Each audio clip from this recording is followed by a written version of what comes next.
Friends, welcome back to our channel. Friends, ಇವತ್ತಿನ ವಿಡಿಯೋದಲ್ಲಿ ಈ ಬಾರ್ಡರ್ ಅನ್ನ ಯೂಸ್ ಮಾಡಿಕೊಂಡು ಸಿಂಪಲ್ ಆಗಿ ನೆಕ್ ಡಿಸೈನ್ ಅನ್ನ ನಾವು ಯಾವ ರೀತಿ ಸ್ಟಿಚ್ ಮಾಡ್ಕೊಳ್ಬಹುದು ಅಂತ ಹೇಳ್ಕೊಡ್ತಾ ಇದ್ದೀನಿ. ಕೆಲವೊಂದ್ಸಲ ನಮಗೆ ಬ್ಲೌಸಸ್ ಅಲ್ಲಿ ಮೇಲೆ ಕೆಳಗಡೆ ಎರಡು ಬಾರ್ಡರ್ ಬಂದಿರುತ್ತೆ. ಒಂದು ಬಾರ್ಡರ್ ಅನ್ನ ನಾವು ಸ್ಲೀವ್ಸ್ಗೆ ಕೊಡ್ತೀರಿ, ಇನ್ನೊಂದು ಬಾರ್ಡರ್ ಅನ್ನೋದು ನಮಗೆ ವೇಸ್ಟ್ ಆಗುತ್ತೆ. ಅದೇ ಬಾರ್ಡರ್ ಅನ್ನ ಯೂಸ್ ಮಾಡಿಕೊಂಡು ಸಿಂಪಲ್ ಆಗಿ ನಾವು ನೆಕ್ ಡಿಸೈನ್ ಅನ್ನ ಮಾಡ್ಕೊಳ್ಬಹುದು. ಯಾವ ರೀತಿ ನಾವು ಡಿಸೈನ್ಸ್ ಅನ್ನ ಮಾಡ್ಕೊಳ್ಬಹುದು ಅಂತ ಇವತ್ತಿನ ವಿಡಿಯೋದಲ್ಲಿ ತಿಳಿಸ್ಕೊಡ್ತೀನಿ. ವಿಡಿಯೋನ ಸ್ಕಿಪ್ ಮಾಡದೆ ಕೊನೆವರೆಗೂ ನೋಡಿ. ಹಾಗೆಯೇ ನೀವೇನಾದರೂ ನನ್ನ ಚಾನಲ್ಗೆ ಹೊಸಬರಾಗಿದ್ದರೆ ಸಬ್ಸ್ಕ್ರೈಬ್ ಮಾಡ್ಕೊಳ್ಳಿ. ಹಾಗೆಯೇ ಈ ವಿಡಿಯೋ ನಿಮಗೆ ಯೂಸ್ಫುಲ್ ಅಂತ ಅನಿಸಿದ್ರೆ ವಿಡಿಯೋಗೆ ಒಂದು ಲೈಕ್ ಕೊಟ್ಟು ಪಕ್ಕದಲ್ಲಿ 5 ಪಾಯಿಂಟ್ಸ್ ಇರುತ್ತೆ, ಅದನ್ನು ಸಹ ಕ್ಲಿಕ್ ಮಾಡೋದನ್ನು ಮರಿಬೇಡಿ. ಬನ್ನಿ, ಈಗ ತಡ ಮಾಡದೆ ನಾವು ವಿಡಿಯೋನ ಸ್ಟಾರ್ಟ್ ಮಾಡೋಣ. ಮೊದಲಿಗೆ ನಾವು ಬ್ಯಾಕ್ ಪಾರ್ಟನ್ನು ತಗೊಳ್ಬೇಕು. ಬ್ಯಾಕ್ ಪಾರ್ಟ್ಗೆ ನಾನಿಲ್ಲಿ lining main fabric already attach ಮಾಡ್ಕೊಂಡಿದ್ದೀನಿ. ಇದು ರೌಂಡ್ ನೆಕ್ಕಲ್ಲೇ ಬರುತ್ತೆ. ನೀವು ಬೇಕಿದ್ರೆ ಇದಕ್ಕೆ ಸ್ಕ್ವೇರ್ ನೆಕ್ಕು ಸಹ ಇಟ್ಕೊಳ್ಬೋದು. ನಾನಿಲ್ಲಿ ರೌಂಡ್ ನೆಕ್ಕನ್ನು ಇಡ್ತಾ ಇದ್ದೀನಿ. ಮೊದಲೇ ನಾವು ಇದಕ್ಕೆ ಲೈನಿಂಗು ಮೈನ್ ಫ್ಯಾಬ್ರಿಕ್ ಅನ್ನು ಅಟ್ಯಾಚ್ ಮಾಡಿಕೊಂಡು ಸುತ್ತಲೂ ಒಂದು ಸ್ಟಿಚ್ ಹಾಕೊಂಡು ಎಕ್ಸ್ಟ್ರಾ ಕ್ಲಾತ್ ಅನ್ನು ಕಟ್ ಮಾಡ್ಕೊಳ್ಬೇಕು. ಈಗ ನಾವು ಇದಕ್ಕೆ ಈ ನೆಕ್ ಪಾರ್ಟ್ಗೆ ಥ್ರೆಡ್ ಪೈಪಿಂಗ್ ಅನ್ನು ಸ್ಟಿಚ್ ಮಾಡಿಕೊಂಡು ಸೈಡ್ ಅಲ್ಲಿ ನಾನು ಬಾರ್ಡರ್ ಅನ್ನು ಕೊಡ್ತಾ ಇದ್ದೀನಿ. ಹಾಗೇನೆ ಇದಕ್ಕೆ ಪೋಟ್ಲಿ ಬಟನ್ಸು ಸಹ ಸ್ಟಿಚ್ ಮಾಡ್ತಾ ಇದ್ದೀನಿ. ಮೊದಲಿಗೆ ನಾವು ನೆಕ್ಕಿಗೆ ಥ್ರೆಡ್ ಪೈಪಿಂಗ್ ಅನ್ನು ಸ್ಟಿಚ್ ಮಾಡ್ಕೊಳ್ಳೋಣ. ಪೈಪಿಂಗ್ ಸ್ಟಿಚ್ ಮಾಡೋದಕ್ಕೆ ನಾನು ಈ ತರ ಗೋಲ್ಡ್ ಕಲರ್ ಕ್ಲಾತ್ ತಗೊಂಡಿದ್ದೀನಿ. ಕ್ರಾಸ್ ಪೀಸ್ ಅನ್ನು ತಗೊಳ್ಬೇಕು ನಾವು ಪೈಪಿಂಗ್ ಕೊಡೋದಕ್ಕೆ. ಹಾಗೇನೆ ಇದಕ್ಕೆ ನಾವು ಥ್ರೆಡ್ ಅನ್ನು ತಗೊಳ್ಬೇಕು. ಈ ತರ ಫೋಲ್ಡ್ ಮಾಡ್ಕೊಳ್ಳಿ. ಫೋಲ್ಡ್ ಮಾಡಿಕೊಂಡು ಥ್ರೆಡ್ ಅನ್ನ ಇಲ್ಲಿಂದ ಒಂದು ಸ್ವಲ್ಪ ಎಕ್ಸ್ಟ್ರಾ ಇಟ್ಕೊಂಡು ಈ ರೀತಿ ಅಳತೆಯನ್ನು ತಗೊಂಡು ಫೋಲ್ಡ್ ಮಾಡಿಕೊಂಡು ಕಟ್ ಮಾಡ್ಕೊಳ್ಬೇಕು. ಈಗ ಕ್ರಾಸ್ ಪೀಸನ್ನು ಕಟ್ ಮಾಡ್ಕೊಳ್ಳೋಣ. ಈ ಕ್ರಾಸ್ ಪೀಸ್ ಲೆಂತ್ ಏನಾದರೂ ಕಡಿಮೆ ಇದ್ದರೆ 2 ಪೀಸನ್ನು ನಾವು ಜಾಯಿಂಟ್ ಮಾಡ್ಕೊಳ್ಬೇಕು. ಜಾಯಿಂಟ್ ಮಾಡಿಕೊಂಡು ಈ ಕುಳಿ ಮೇಲೆ ಬರೋ ಥರ ಇಟ್ಕೊಂಡು ಒಂದು ಸೈಡು ಸ್ಟ್ರೈಟ್ ಆಗಿರೋ ಥರ ಕಟ್ ಮಾಡಿಕೊಂಡು ಈ ಥ್ರೆಡ್ಡನ್ನು ಇದ್ರೊಳಗಡೆ ಇಟ್ಟು ಈ ರೀತಿ ಫೋಲ್ಡ್ ಮಾಡಿಕೊಂಡು ಮೊದಲಿಗೆ ಅಡ್ಡಡ್ಡ ಒಂದು ಸ್ಟಿಚ್ ಹಾಕ್ಕೊಂಡು ಆಮೇಲೆ ಥ್ರೆಡ್ ಪಕ್ಕದಲ್ಲೇ ಸ್ಟಿಚ್ ಬೀಳೋ ಥರ ಸ್ಟಿಚ್ ಮಾಡ್ಕೊಳ್ಬೇಕು. ಇಲ್ಲಿ ನೀವು ಥ್ರೆಡ್ ಪೈಪಿಂಗನ್ನು ಸ್ಟಿಚ್ ಮಾಡ್ಕೊಳ್ಬೇಕಾದ್ರೆ ಸಿಂಗಲ್ ಫೋಟನ್ನು ಹಾಕ್ಕೊಂಡು ಸ್ಟಿಚ್ ಮಾಡ್ಕೊಳ್ಬೇಕು. ಇದನ್ನು ನೀವು ನೋಡ್ಕೊಳ್ಳಿ.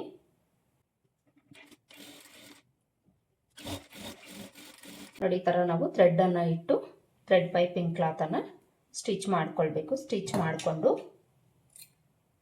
ಇಲ್ಲಿ ನಾವು 1/4 ಇಂಚ್ ಕ್ಲಾತನ್ನು ಬಿಟ್ಟು ಉಳಿದಿರೋದನ್ನು ಕಟ್ ಮಾಡ್ಕೊಳ್ಬೇಕು. ನೆಕ್ ಮಾರ್ಜಿನ್ಗೆ ನಾವು 1/4 ಇಂಚ್ ಇಟ್ಟಿರ್ತೀವಿ. 1/4 ಇಂಚ್ ಕ್ಲಾತ್ ಬಿಟ್ಟು ಉಳಿದಿರೋದನ್ನು ಕಟ್ ಮಾಡಿ ತೆಗೆದುಬಿಡಬೇಕು. ಈಗ ಬ್ಯಾಕ್ ಪಾರ್ಟನ್ನು ತಗೊಂಡು ಸೀದಾ ಸೈಡ್ ಮೇಲೆ ಇಟ್ಕೊಂಡು ಈ ಥ್ರೆಡ್ ಪೈಪಿಂಗ್ ಕ್ಲಾತನ್ನು ಇದ್ರ ಮೇಲೆ ಇಟ್ಟು ಸ್ಟಿಚ್ ಮಾಡ್ಕೊಳ್ಬೇಕು. ಥ್ರೆಡ್ ಪೈಪಿಂಗ್ ಕ್ಲಾತ್ನ ಎಡ್ಜು ನೆಕ್ನ ಎಡ್ಜನ್ನು ಈಕ್ವಲ್ ಆಗಿ ಇಟ್ಕೊಂಡು ಇಲ್ಲಿ ನಾವು ಸ್ಟಿಚ್ ಮಾಡ್ಕೊಳ್ಬೇಕು.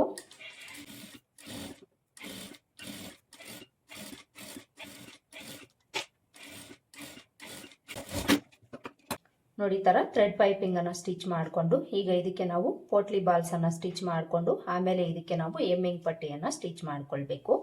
ನೋಡಿ, ನಾನಿಲ್ಲಿ ಒಂದಷ್ಟು ಪೋಟ್ಲಿ ಬಾಲ್ಸ್ ಅನ್ನ ರೆಡಿ ಮಾಡ್ಕೊಂಡಿದ್ದೀನಿ. ಸೀರೆ ಕ್ರೀಮ್ ಕಲರ್ ಇತ್ತು, ಅದೇ ಕ್ಲಾತ್ ಅಲ್ಲಿ ನಾನು ಪೋಟ್ಲಿ ಬಾಲ್ಸ್ ಅನ್ನ ರೆಡಿ ಮಾಡ್ಕೊಂಡಿದ್ದೀನಿ. ಈಗ ಇದನ್ನ ನಾವು ಇಲ್ಲಿ ಒಂದು 3/4 ಇಂಚ್ ಗ್ಯಾಪ್ ಬಿಟ್ಟು ಇಲ್ಲಿಂದ 3/4 ಇಲ್ಲ 1 ಇಂಚೆ ಇಟ್ಕೊಳ್ಳಿ. ಇಲ್ಲಿಂದ 1 ಇಂಚು ಇಲ್ಲ 3/4 ಇಂಚ್ ಗ್ಯಾಪ್ಗೆ ಮಾರ್ಕ್ ಮಾಡಿಕೊಂಡು ಅಲ್ಲಿ ನಾವು ಪೋಟ್ಲಿ ಬಾಲ್ಸ್ ಅನ್ನ ಸ್ಟಿಚ್ ಮಾಡ್ಕೊಳ್ಬೇಕು. ಈ ಥರ ಮಾರ್ಕಿಂಗನ್ನು ನಾವು ಈ ಕಡೆ ರೌಂಡ್ ಶೇಪ್ ಎಲ್ಲಿವರೆಗೂ ಇರುತ್ತೋ ಅಲ್ಲಿವರೆಗೂ ಮಾತ್ರ ನಾವು ಮಾರ್ಕಿಂಗನ್ನು ಮಾಡಿಕೊಂಡು ಪೋಟ್ಲಿ ಬಾಲ್ಸನ್ನು ಸ್ಟಿಚ್ ಮಾಡ್ಕೊಳ್ಬೇಕು. ಮಾರ್ಕ್ ಮಾಡ್ಕೊಂಡಾಯ್ತಲ್ವ, ಈಗ ನಾವು ಒಂದೊಂದಾಗಿ ಪೋಟ್ಲಿ ಬಾಲ್ಸನ್ನು ಈ ಥರ ಇಟ್ಟು ಸ್ಟಿಚ್ ಮಾಡ್ಕೊಳ್ಬೇಕು. ಇಲ್ಲೂ ಸಹ ನೀವು ಸಿಂಗಲ್ ಪೋಟೆ ಯೂಸ್ ಮಾಡಬೇಕು. ಈ ಬಾಲ್ಸನ್ನು ಇಟ್ಟು ಸ್ಟಿಚ್ ಮಾಡ್ಕೊಳ್ಳೋವಾಗ ಮೊದಲೇನು ನಾವು ಸ್ಟಿಚ್ ಮಾಡ್ಕೊಂಡಿರ್ತೀವೋ ಅದ್ರ ಮೇಲೇನೆ ಸ್ಟಿಚ್ ಬೀಳೋ ಥರ ನಾವು ಸ್ಟಿಚ್ ಮಾಡ್ಕೊಳ್ಬೇಕು.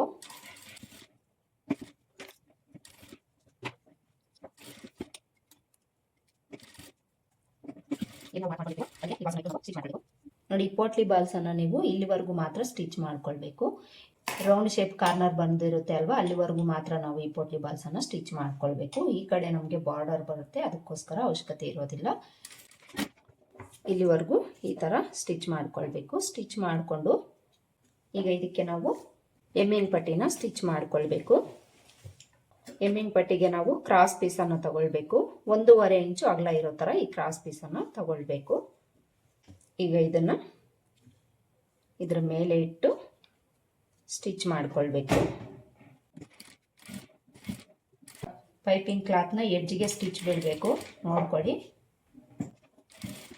ಎಡ್ಜಿಗೆ ಸ್ಟಿಚ್ ಬೀಳೋ ಥರ ಎಮ್ಮಿಂಗ್ ಪಟ್ಟಿನ ಇಟ್ಟು ಸ್ಟಿಚ್ ಮಾಡ್ಕೊಳ್ಬೇಕು.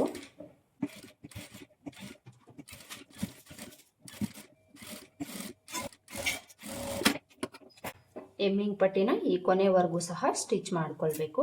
ಈ ಥರ ಸ್ಟಿಚ್ ಮಾಡಿಕೊಂಡು ಈಗ ಈ ಪೋಟ್ಲಿ ಬಾಲ್ಸ್ನ ಕ್ಲಾತ್ ಅನ್ನೋದು ಎಕ್ಸ್ಟ್ರಾ ಇರುತ್ತೆ ಅಲ್ವಾ, ಅದನ್ನು ಈ ರೀತಿ ಕಟ್ ಮಾಡ್ಕೊಳ್ಬೇಕು. ಈ ಥರ ಕಟ್ ಮಾಡಿಕೊಂಡು ಈಗ ಈ ಎಮ್ಮಿಂಗ್ ಪಟ್ಟಿನ ಈ ಥರ ಇನ್ಸೈಡ್ಗೆ 1/2 ಇಂಚು ಬಿಡ್ತಿರೋ ಥರ ಫೋಲ್ಡ್ ಮಾಡಿಕೊಂಡು ಎಡ್ಜ್ಗೊಂದು ಸ್ಟಿಚ್ ಹಾಕ್ಕೊಳ್ಬೇಕು. ನೋಡಿ, ಈ ಥರ ಹೆಮ್ಮಿಂಗ್ ಪಟ್ಟಿನ ನೀಟಾಗಿ ಸ್ಟಿಚ್ ಮಾಡಿಕೊಂಡು ಈಗ ಇನ್ಸೈಡ್ಗೆ ತಿರುಗಿಸ್ಕೊಂಡು ಎಕ್ಸ್ಟ್ರಾ ಕೂಳೆ ಏನಾದರೂ ಇದ್ದರೆ ಕಟ್ ಮಾಡ್ಕೊಳ್ಳಿ. ಈ ಥರ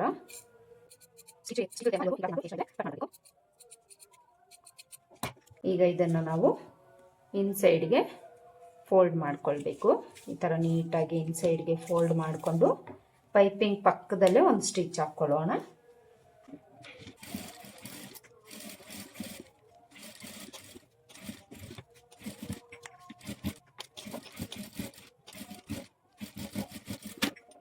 ನೋಡಿ, ಈ ಥರ ಸ್ಟಿಚ್ ಮಾಡ್ಕೊಂಡಾದ್ಮೇಲೆ ನಮಗೆ ಫಿನಿಶಿಂಗ್ ಈ ಥರ ಬರುತ್ತೆ. ಇನ್ಸೈಡಲ್ಲಿ ಈ ಎಮ್ಮಿಂಗ್ ಪಟ್ಟಿಗೆ ನಾವು ಎಮ್ಮಿಂಗನ್ನು ಮಾಡ್ಕೊಳ್ಬೇಕು.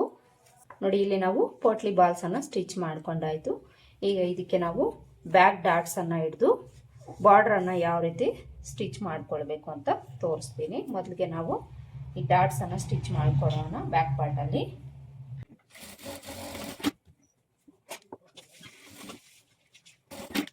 ಡಾಟ್ಸನ್ನು ಸ್ಟಿಚ್ ಮಾಡ್ಕೊಂಡಾಯಿತು.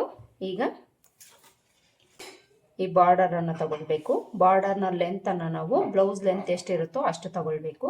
ಹಾಗೆಯೇ ಇದಕ್ಕೆ ಕ್ಯಾನ್ವಾಸು ಲೈನಿಂಗು ಸಹ ತಗೊಳ್ಬೇಕು. ಕ್ಯಾನ್ವಾಸ್ನ ಅಗಲ 2.5 ಇಂಚು ಇರೋ ಥರ ನೋಡಿಕೊಂಡು ತಗೊಳ್ಬೇಕು. ಈಗ ಈ ಕ್ಯಾನ್ವಾಸಲ್ಲಿ ನಾವು ಕಟ್ ವರ್ಕ್ ಡಿಸೈನನ್ನು ಮಾರ್ಕ್ ಮಾಡ್ಕೊಳ್ಬೇಕು. ಈ ಕಡೆ ಎಡ್ಜಲ್ಲಿ ಯಾವುದಾದ್ರೂ ಒಂದು ಕಡೆ ಎಡ್ಜಲ್ಲಿ 1/2 ಇಂಚ್ ತಗೊಂಡು ಮಾರ್ಕ್ ಮಾಡ್ಕೊಳ್ಳಿ.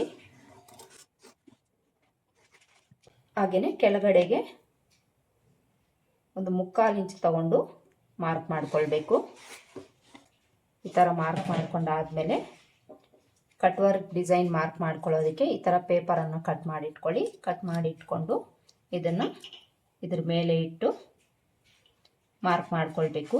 ಈ ಕಡೆ ಒಂದು 1/2 ಇಂಚ್ ಬಿಡಿ, ಹಾಗೆಯೇ ಈ ಕಡೆ ಒಂದು 1/2 ಇಂಚನ್ನು ಬಿಟ್ಟು ಇಲ್ಲಿಂದ ಮಾರ್ಕ್ ಮಾಡ್ಕೊಳ್ಬೇಕು. ನೋಡಿ, ಈ ಕಾರ್ಡನ್ನು ನಾವು ಈ ಮಾರ್ಕಿಂಗ್ ಹತ್ರ ಕರೆಕ್ಟಾಗಿ ಇಟ್ಕೊಂಡು ಮಾರ್ಕ್ ಮಾಡ್ಕೊಳ್ಬೇಕು. ಪ್ರತಿಯೊಂದನ್ನು ಸಹ ಈ ಥರ ಇಟ್ಕೊಂಡು ಮಾರ್ಕ್ ಮಾಡ್ಕೊಳ್ಳಿ.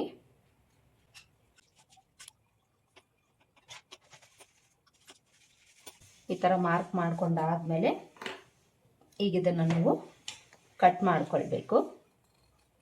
ಈ ಕಟ್ ವರ್ಕ್ ಡಿಸೈನ್ ನಾವು ಯಾವ ರೀತಿ ಮಾರ್ಕ್ ಮಾಡ್ಕೊಂಡಿರ್ತೀವೋ ಅದೇ ಥರ ಇದನ್ನು ಕಟ್ ಮಾಡ್ಕೊಳ್ಬೇಕು. ನೋಡಿ, ಈ ಥರ ಕಟ್ ಮಾಡಿಕೊಂಡು ಈಗ ಈ ಕ್ಯಾನ್ವಾಸನ್ನು ನಾವು ಬಾರ್ಡರ್ ತಗೊಂಡು ಉಲ್ಟಾ ಸೈಡ್ ಮೇಲೆ ಬರೋ ಥರ ಇಟ್ಕೊಂಡು ಇದ್ರ ಮೇಲೆ ಇದನ್ನು ಇಟ್ಟು ಪೇಸ್ಟ್ ಮಾಡ್ಕೊಳ್ಬೇಕು. ಈ ಥರ ಇಟ್ಟು ಐರನ್ ಬಾಕ್ಸನ್ನು ಹೀಟ್ ಮಾಡಿ ಐರನ್ ಮಾಡಿದ್ದೀವಿ ಅಂದರೆ ಇದು ಪೇಸ್ಟ್ ಆಗಿಬಿಡುತ್ತೆ. ಇಲ್ಲಿ ನಾನೀಗ ಪೇಸ್ಟ್ ಮಾಡ್ಕೊಂಡು ಬರ್ತೀನಿ. ನೋಡಿ, ನಾನಿಲ್ಲಿ ಪೇಸ್ಟ್ ಮಾಡ್ಕೊಂಡು ಬಂದಿದ್ದೀನಿ. ಈಗ ಲೈನಿಂಗನ್ನು ತಗೊಳ್ಬೇಕು. ಲೈನಿಂಗನ್ನು ತಗೊಂಡು ಕೆಳಗಡೆ ಇಟ್ಕೊಳ್ಳಿ. ಕೆಳಗಡೆ ಇಟ್ಕೊಂಡು ಇದ್ರ ಮೇಲೆ ಇದನ್ನು ಇಟ್ಕೊಳ್ಬೇಕು. ಮೊದಲಿಗೆ ಈ ಕ್ಯಾನ್ವಾಸು ಬಾರ್ಡರನ್ನು ಅಟ್ಯಾಚ್ ಮಾಡಿಕೊಂಡು ಈ ಕಡೆ ಎಡ್ಜ್ಗೊಂದು ಸ್ಟಿಚ್ ಹಾಕ್ಕೊಳ್ಳೋಣ. ಇದು ಸ್ಟಿಪ್ ಆಗಿರುತ್ತೆ. ಈಗ ಇದನ್ನು ಇದ್ರ ಮೇಲೆ ಇಟ್ಕೊಂಡು ಸ್ಟಿಚ್ ಮಾಡ್ಕೊಳ್ಬೇಕು. ನೀಟಾಗಿ ಲೈನಿಂಗ್ ಮೇಲೆ ಇಟ್ಟು ಒಂದೆರಡು ಗುಂಡು ಪಿನ್ಸ್ ಹಾಕ್ಕೊಂಡು ಸ್ಟಿಚ್ ಮಾಡ್ಕೊಳ್ಬೇಕು.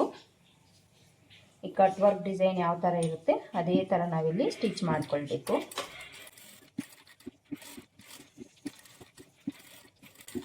ಮೂಲೆಗಳಲ್ಲಿ ನೀಡಲನ್ನು ಇಳಿಸ್ಕೊಂಡು ತಿರುಗಿಸ್ಕೊಂಡು ಸ್ಟಿಚ್ ಮಾಡ್ಕೊಳ್ಬೇಕು.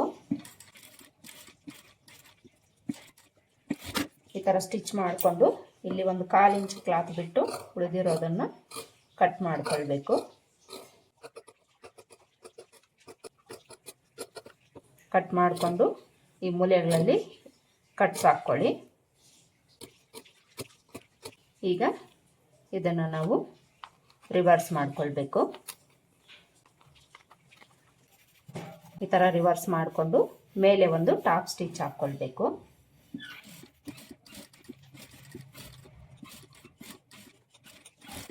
ನೋಡಿ, ಈ ಥರ ನೀಟಾಗಿ ನಾವು ಈ ಕಟ್ ವರ್ಕ್ ಡಿಸೈನನ್ನು ಸ್ಟಿಚ್ ಮಾಡಿಕೊಂಡು ಈಗ ಇನ್ಸೈಡ್ಗೆ ತಿರುಗಿಸ್ಕೊಂಡು ಈ ಕ್ಯಾನ್ವಾಸ್ ಎಷ್ಟಿದೆ ಅಷ್ಟಕ್ಕೆ ಈ ಕ್ಲಾತನ್ನು ಫೋಲ್ಡ್ ಮಾಡಿ ನಾವು ಸ್ಟಿಚ್ ಮಾಡ್ಕೊಳ್ಬೇಕು.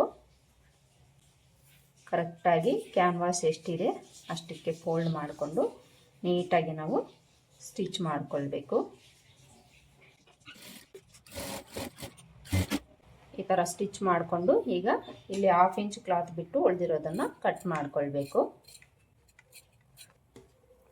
ಸೈಡಲ್ಲೂ ಸಹ ಎಕ್ಸ್ಟ್ರಾ ಇರೋದನ್ನು ಕಟ್ ಮಾಡ್ಕೊಳ್ಳಿ. ಈ ಥರ ಇದನ್ನು ನಾವು ರೆಡಿ ಮಾಡಿಕೊಂಡು ಇದಕ್ಕೂ ಸಹ ನಾವು ಈ ಕಡೆ ಎಡ್ಜಲ್ಲಿ ಪೋಟ್ಲಿ ಬಟನ್ಸನ್ನು ಸ್ಟಿಚ್ ಮಾಡ್ಕೊಳ್ಬೇಕು. ಇಲ್ಲಿ ನಾವು ಮೇಲಿಂದ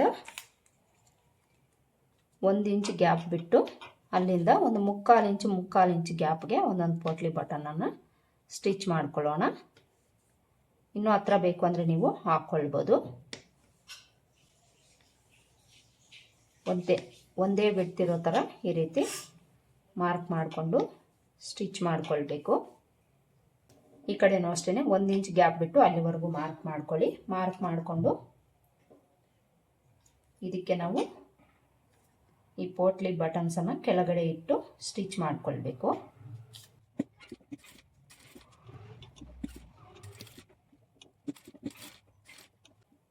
ಎಲ್ಲೆಲ್ಲಿ ಮಾರ್ಕ್ ಮಾಡ್ಕೊಂಡಿರ್ತೀವೋ ಅಲ್ಲೆಲ್ಲ ಈ ಥರ ಒಂದೊಂದು ಪೋಟ್ಲಿ ಬಾಲ್ಸನ್ನು ನಾವು ಕೊನೆವರೆಗೂ ಸ್ಟಿಚ್ ಮಾಡ್ಕೊಳ್ಬೇಕು. ನೋಡಿ, ಇಲ್ಲಿ ಪೋಟ್ಲಿ ಬಾಲ್ಸನ್ನು ಇದಕ್ಕೆ ಅಟ್ಯಾಚ್ ಮಾಡ್ಕೊಂಡಾಯಿತು. ಈಗ ಬ್ಯಾಕ್ ಪಾರ್ಟನ್ನು ತಗೊಂಡು ಇದಕ್ಕೆ ನಾವು ಇದನ್ನು ಅಟ್ಯಾಚ್ ಮಾಡ್ಕೊಳ್ಬೇಕು. ಈ ಕಟ್ ವರ್ಕ್ ಡಿಸೈನ್ ಅನ್ನೋದು ಈ ಕಡೆ ಬರಬೇಕು, ಈ ಶೇಪು ಈ ಕಡೆ ಬರೋ ಥರ ಈ ಥರ ಇಟ್ಕೊಳ್ಬೇಕು. ನೀಟಾಗಿ ಈ ಥರ ಇಟ್ಕೊಳ್ಬೇಕು. ಈ ಥರ ಇಟ್ಟು ಒಂದೆರಡು ಗುಂಡ್ ಪಿನ್ಸ್ ಹಾಕ್ಕೊಂಡು ಇದನ್ನು ನಾವು ಸ್ಟಿಚ್ ಮಾಡ್ಕೊಳ್ಳೋಣ.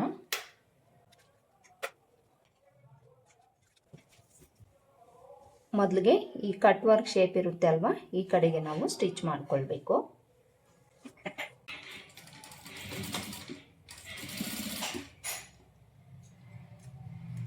ಈ ಕಟ್ ವರ್ಕ್ ಡಿಸೈನು ಸ್ವಲ್ಪ ಈ ನೆಕ್ಕಿಂದ ಈ ಕಡೆಗೆ ಬರೋ ಥರ ಇಟ್ಕೊಂಡು ಸ್ಟಿಚ್ ಮಾಡ್ಕೊಳ್ಬೇಕು.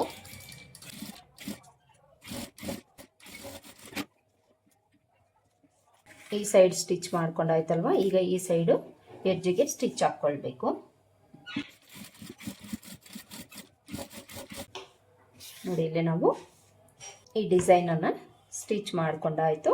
ಈ ಥರ ಸ್ಟಿಚ್ ಮಾಡ್ಕೊಂಡಾದ್ಮೇಲೆ ಇಲ್ಲಿ ನಾವು ಸೊಂಟದ ಪಟ್ಟಿನ ಸ್ಟಿಚ್ ಮಾಡ್ಕೊಳ್ಬೇಕು. ಈ ಕಟ್ ವರ್ಕ್ ಡಿಸೈನ್ಗೆ ಎಡ್ಜಿಗೆ ನೀವು ಬೇಕಿದ್ರೆ ಸ್ಟಿಚ್ ಹಾಕ್ಕೊಳ್ಬೋದು. ಕೆಳಗಡೆ ಮೇಲೆ ಎಕ್ಸ್ಟ್ರಾ ಏನಾದರೂ ಇದ್ದರೆ ಅದನ್ನು ಸಹ ಈ ಥರ ಟ್ರಿಮ್ ಮಾಡ್ಕೊಳ್ಳಿ. ಫೈನಲ್ ಆಗಿ ಇದಕ್ಕೆ ನಾವು ಸೊಂಟದ ಪಟ್ಟಿನ ಸ್ಟಿಚ್ ಮಾಡ್ಕೊಳ್ಬೇಕು. ಸೊಂಟದ ಪಟ್ಟಿನ ಸ್ಟಿಚ್ ಮಾಡ್ಕೊಂಡಾದ್ಮೇಲೆ ಫೈನಲ್ ಫಿನಿಶಿಂಗ್ ಯಾವ ರೀತಿ ಬಂದಿದೆ ಅಂತ ತೋರಿಸ್ತೀನಿ. ಸೊಂಟದ ಪಟ್ಟಿ ಸ್ಟಿಚ್ ಮಾಡ್ಕೊಳ್ಳೋದು ಆಲ್ಮೋಸ್ಟ್ ಎಲ್ರಿಗೂ ಬರುತ್ತೆ, ಅದಕ್ಕೋಸ್ಕರ ನಾನು ತೋರಿಸ್ತಾ ಇಲ್ಲ. ನೋಡಿ, ಫೈನಲ್ ಆಗಿ ಬ್ಲೌಸ್ ಡಿಸೈನು ಸ್ಟಿಚ್ ಮಾಡ್ಕೊಂಡಾಯಿತು. ಫೈನಲ್ ಫಿನಿಶಿಂಗು ನಮಗೆ ಈ ಥರ ಬಂದಿದೆ. ಇದಕ್ಕೆ ನಾನು ಡೋರಿನೂ ಸಹ ಕೊಡ್ತೀನಿ. ಡೋರಿ ಬೇಕು ಅಂದರೆ ನೀವು ಇಟ್ಕೊಳ್ಬೋದು, ಇಲ್ಲಾಂದರೆ ಸ್ಕಿಪ್ ಮಾಡ್ಕೊಳ್ಬೋದು.